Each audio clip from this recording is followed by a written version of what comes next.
अगर आप भी अपनी जिंदगी को आसान बनाना चाहते हैं तो जल्दी से सब्सक्राइब कीजिए ब्रिज कन्या को।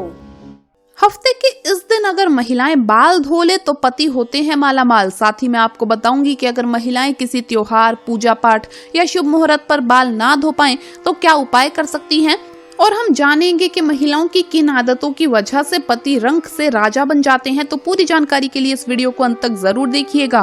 नमस्कार दोस्तों, स्वागत है आप सभी का एक बार फिर से। दोस्तों सच्ची श्रद्धा से कमेंट्स में जरूर लिखें हर हर महादेव। दोस्तों हिंदू धर्म शास्त्रों में अनेकों परंपराओं और रीति रिवाजों का विशेष महत्व है। शादी, विवाह और अंतिम संस्कार के अलावा कई ऐसी परंपराएं भारतीय हिंदू समाज में आज भी विद्यमान है जिनका अनुसरण प्रत्येक भारतीय पुरुष अथवा महिलाएं करती है। इसी के अनुसार सुहागन महिलाओं को प्रतिदिन कुछ कार्य करने से पहले शुभ अशुभ का विशेष ध्यान रखना चाहिए। आप तो जानते ही होंगे कि सुहागन महिलाओं द्वारा विशेष दिन के अलावा धर्म शास्त्रों में उनके बाल धोने को निषेध माना गया है। सप्ताह के कुछ विशेष दिन अगर सुहागन महिलाएं अपने बाल धोएं तो उनके पति पर बाधाएं आ सकती है, यहाँ तक कि आपकी संतान और परिवार को भी कष्ट हो सकता है। तो आइए आप भी जानें कि किस दिन सुहागन महिलाओं को बाल नहीं धोने चाहिए और किस दिन बाल जरूर धोने चाहिए। लेकिन उससे पहले दोस्तों आपसे रिक्वेस्ट है कि वीडियो को लाइक करें, अपने दोस्तों के साथ शेयर करें, और अगर आपने अभी तक चैनल को सब्सक्राइब नहीं किया है तो सब्सक्राइब करके बेल आइकन जरूर प्रेस करें। दोस्तों बुधवार के दिन विशेषकर कुंवारी लड़कियों को बाल नहीं धोने चाहिए। अगर कोई कुंवारी लड़की बुधवार के दिन अपने बालों को धोती है तो उसके भाई पर कोई बड़ी आफत आ सकती है जिसका आप अंदाजा भी नहीं लगा सकते। इसीलिए जितना संभव हो सके बुधवार के दिन कुंवारी लड़कियों को बाल धोने से बचना चाहिए। दूसरी बात, अगर कोई सुहागन महिला बृहस्पतिवार के दिन अपने बालों को धोती है तो उसके पति की आयु घटती चली जाती है। सुहागन महिलाओं को भूलकर भी बृहस्पतिवार के दिन बाल नहीं धोने चाहिए और ना ही बृहस्पतिवार के दिन नाखून और बाल आदि काटने चाहिए। ऐसे में आपको बृहस्पतिवार के दिन घर में पोछा भी नहीं लगाना चाहिए और ना ही बृहस्पतिवार के दिन कपड़े धोने चाहिए। अगर आप ऐसा करती है तो आपके परिवार पर बहुत बड़ी विपदा आ सकती है। तीसरी बात, अगर कोई शादीशुदा महिला सोमवार के दिन बाल धोती है तो उसकी बेटियों और बेटों पर बड़े संकट आने की संभावना बनी रहती है। परिवार को किसी बड़े आर्थिक संकट का सामना करना पड़ सकता है। ऐसे में शादीशुदा महिलाओं को सोमवार के दिन बाल कभी भी नहीं धोने चाहिए। चौथी बात दोस्तों, चलिए अब जानते हैं कि किस दिन आपको बाल जरूर धोने चाहिए। तो वो दिन है दोस्तों शुक्रवार। शुक्रवार के दिन तो आपको जरूर बाल धोने चाहिए और खासकर सुहागन महिलाओं को तो इस दिन बाल धोने ही चाहिए। इससे आपके पति माला माल हो सकते हैं, आपके परिवार में सुख शांति के साथ साथ समृद्धि भी आती है। इस दिन बाल धोना बहुत ही ज्यादा शुभ माना जाता है। पांचवी बात, ये सदैव याद रखें कि अगर आप किसी वार का व्रत रखते हैं तो उस दिन भूल से भी बाल ना धोएं। जैसे अगर आपने सोमवार का व्रत रखा है तो उसके एक दिन पहले बाल धोकर आप शुद्ध हो जाएं। जिस दिन व्रत रखते हैं उस दिन बाल कदापि ना धोएं, और अगर किसी कारणवश आपको उस दिन बाल धोने पड़ जाएं तो आप ये उपाय कर सकते हैं, आप अपने बालों में कच्चा दूध लगाकर बाल धो सकते हैं। छठी बात, अगर किसी त्योहार पर या शुभ मुहूर्त पर या पूजा में बाल नहीं धो पाए सुहागन महिलाएं तो ऐसे में आप मांग में सिंदूर लगाकर पूजा में शामिल हो सकती हैं। इससे बाल ना धोने का दोष नहीं लगता। दोस्तों अगर आपको लगता है कि आपकी किस्मत सही नहीं चल रही है, आए दिन कोई मुसीबत आ रही है, या अगर पत्नी अपने पति के भाग्य के लिए कुछ उपाय करना चाहती है तो कुछ ऐसे काम है जो अगर आप अपना ले तो माँ लक्ष्मी के साथ साथ सभी देवी देवताओं का आशीर्वाद आपको मिलता है और परिवार के सदस्यों को प्रगति व सफलता मिलती है, घर में सुख शांति व समृद्धि आती है। तो चलिए जान लेते हैं कि कौन से है वो उपाय। दोस्तों नंबर 1, सुबह सुबह उठकर अपनी हथेलियां देखें। रोज सुबह जब आप उठें तो सबसे पहले दोनों हाथों की हथेलियों को कुछ क्षण देखकर चेहरे पर 3 बार फेरें। धर्म ग्रंथों के अनुसार हथेली के ऊपरी भाग में माँ लक्ष्मी, बीच में माँ सरस्वती व नीचे के भाग यानी मणिबंध में भगवान विष्णु का स्थान होता है। इसीलिए रोज सुबह उठते ही अपनी हथेलियां देखने से भाग्य चमक उठता है। नंबर 2, पहली रोटी गाय को दें। भोजन के लिए बनाई जा रही रोटी में से सबसे पहली रोटी गाय को खिलानी चाहिए। धर्म ग्रंथों के अनुसार गाय में सभी देवी देवताओं का निवास माना गया है। अगर प्रतिदिन गाय को रोटी दी जाए तो सभी देवता प्रसन्न होते हैं और आपकी हर मनोकामना पूरी हो सकती है। नंबर 3, दोस्तों देवताओं को फूल से सजाए। घर में स्थापित देवी देवताओं को रोज फूलों से सजाना चाहिए।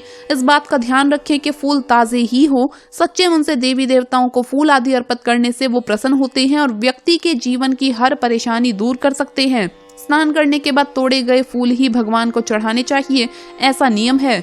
नंबर 4, सुबह करे झाड़ू पोछा। घर को हमेशा साफ स्वच्छ रखना चाहिए। रोज सुबह झाड़ू पोछा करें। सूर्यास्त के बाद झाड़ू पोछा नहीं करना चाहिए। ऐसा करने से माँ लक्ष्मी रूठ जाती है और व्यक्ति को आर्थिक हानि का सामना करना पड़ सकता है। धर्म ग्रंथों के अनुसार जो व्यक्ति सूर्यास्त के बाद झाड़ू पोछा करता है, देवी लक्ष्मी उस घर में निवास नहीं करती और वहाँ से चली जाती है। दोस्तों, नंबर 5, माता पिता का आशीर्वाद लें। रोज जब घर से निकलें तो उसके पहले अपने माता पिता और घर के बड़े बुजुर्गों के पैर छूकर आशीर्वाद लें। ऐसा करने से आपकी कुंडली में स्थित सभी विपरीत ग्रह आपके अनुकूल हो जाएंगे और शुभ फल प्रदान करेंगे। माता पिता के आशीर्वाद से आप पर आने वाला संकट टल जाएगा और आपके काम बनते चले जाएंगे। दोस्तों, नंबर 7, पीपल पर जल चढ़ाएं। रोज सुबह स्नान आदि करने के बाद पीपल के पेड़ पर 1 लोटा जल चढ़ाने से भगवान विष्णु प्रसन्न होते हैं, क्योंकि पीपल के पेड़ में भगवान विष्णु का वास है। रोज ये उपाय करने से विष्णु जी आपकी हर मनोकामना पूरी करते हैं और शुभ फल आपको प्रदान होते हैं। इस पेड़ का महत्व इसी बात से जाना जा सकता है कि अर्जुन को गीता का उपदेश देते हुए भगवान श्री कृष्ण ने स्वयं को पेड़ों में पीपल बताया था। दोस्तों, नंबर 7, घर खाली हाथ कभी भी ना जाएं। बाहर से जब भी आप घर में प्रवेश करें तो कभी भी खाली हाथ नहीं जाना चाहिए। घर में हमेशा कुछ न कुछ लेकर ही प्रवेश करें, फिर चाहे वो छोटी सी टॉफी ही क्यों ना हो। लेकिन जब भी आप काम से लौटें तो घर खाली हाथ आपको नहीं आना चाहिए, ये शुभ नहीं माना जाता।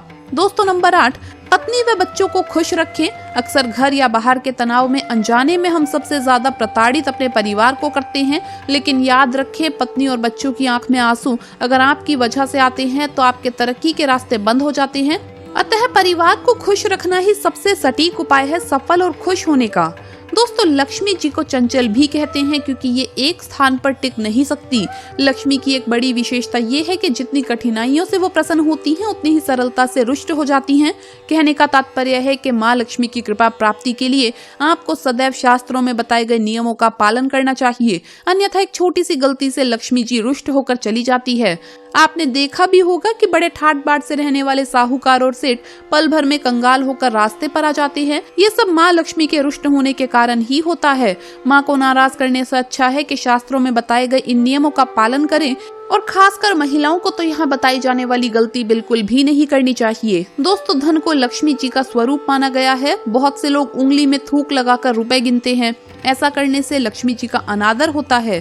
किसी से रुपया लेते या देते समय उसे प्रणाम कर लेना चाहिए। इससे माता रानी प्रसन्न होती है और आप पर अपना आशीर्वाद बनाए रखती है। रुपया गिनने के लिए वाटर स्पंज का प्रयोग कर सकते हैं या पानी का इस्तेमाल कर सकते हैं, लेकिन आपको कभी भी थूक से नहीं लगाना चाहिए। आधुनिक जीवन शैली में लोग देर से सोते हैं और देर से उठते हैं, जबकि शास्त्रों में कहा गया है कि बेहतर स्वास्थ्य और समृद्धि के लिए सूर्योदय से पहले जागना चाहिए और खास करके घर की महिलाओं को तो सुबह जल्दी जरूर उठना चाहिए। इसके पीछे ये कारण माना जाता है कि जो लोग सूर्योदय का स्वागत नहीं करते उनसे सूर्य देव नाराज हो जाते हैं। सूर्य के नाराज होने से कई प्रकार के रोग शरीर को पीड़ित करने लगते हैं और जहाँ रोग होते हैं वहाँ लक्ष्मी जी का वास संभव ही नहीं है। दोस्तों, घर में स्त्री भोजन बनाते समय या खाना परोसते समय खाती रहती है तो लक्ष्मी जी नाराज हो जाती है। इसका कारण ये है कि इससे भोजन झूठा हो जाता है। जहाँ झूठा खाया या खिलाया जाता है तो उस घर के लोगों से माँ लक्ष्मी नाराज रहती है। इसीलिए स्त्रियों को भोजन बनाते समय श्रद्धा भाव से खाना पकाना चाहिए और खिलाना चाहिए। कहावत भी है कि जिस भावना से भोजन पकाया जाता है वही भावना भोजन करने वालों में विकसित होती है। दोस्तों, माँ लक्ष्मी का कहना है कि जहाँ ग्रह लक्ष्मी की हंसी गूंजती है उस घर में मैं ग्रह लक्ष्मी के रूप में सदैव निवास करती हूँ। इसके विपरीत जिस घर में पत्नी का अनादर किया जाता है वहाँ लक्ष्मी जी एक पल भी रुकना पसंद नहीं करती। पत्नी का अनादर करने वाला माँ लक्ष्मी का अपमान करता है। तो दोस्तों, आपको ये वीडियो कैसा लगा हमें कमेंट्स में जरूर बताएं। इस वीडियो को लाइक करें, अपने दोस्तों के साथ शेयर करें और हमें सब्सक्राइब करना न भूलें। जल्द मुलाकात होगी अगली वीडियो में। तब तक के लिए हर हर महादेव, जय महाकाल।